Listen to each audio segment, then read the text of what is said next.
La Consorcia. Consortia, we've been there already. Oh, you remember na? Yeah, I remember. Kaya, but Punta tayo sa Subic. the Dutch, the Dutch, Subic Bounce. the Dutch, the Dutch. How many hours na lang? Tatay. The Dutch, the An hour to go. the Dutch, the Dutch.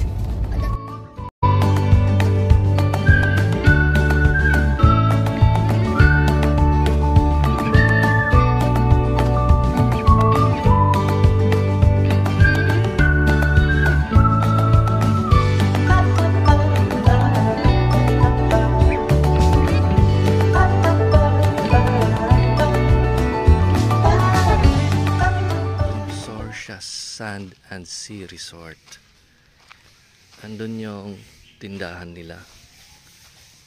Tapos ito man, this way, papuntang beach side campsite. Nandoon. Ito naman yung CR nila.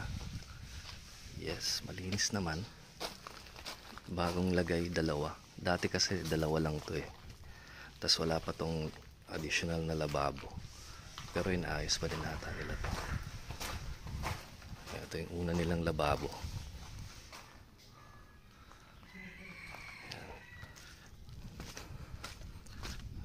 Diyan yung parking. Ito naman yung mga TP hut nila. TP hut or A-frame hut.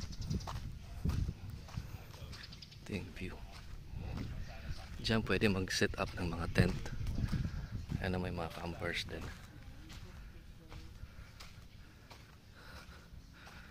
Dito kami nag-set up.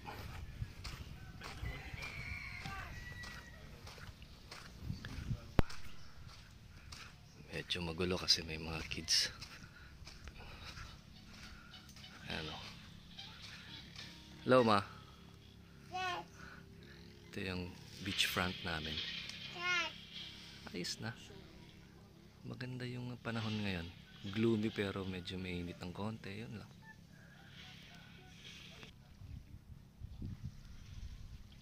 Ito, malawak din, oh. Ito yung beachfront namin.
tips pala sa sa camping kung namamroblema kayo sa butane na maubusan kayo.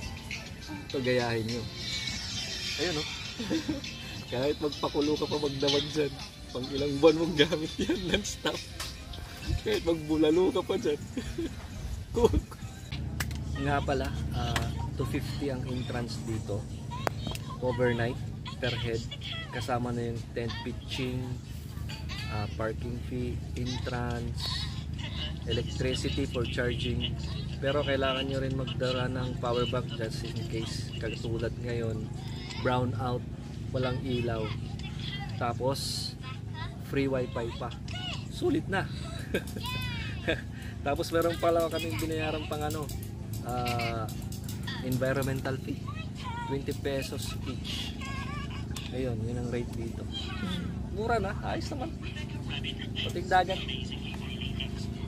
Malinaw.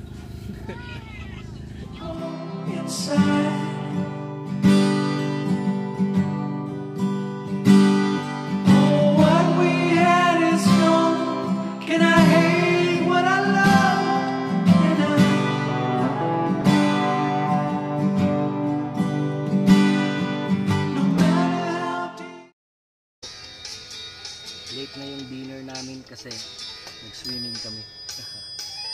Ito nga pala yung ulam namin, no? All-time favorite. Wow! Sinigang na baboy. Laging kasama sa menu.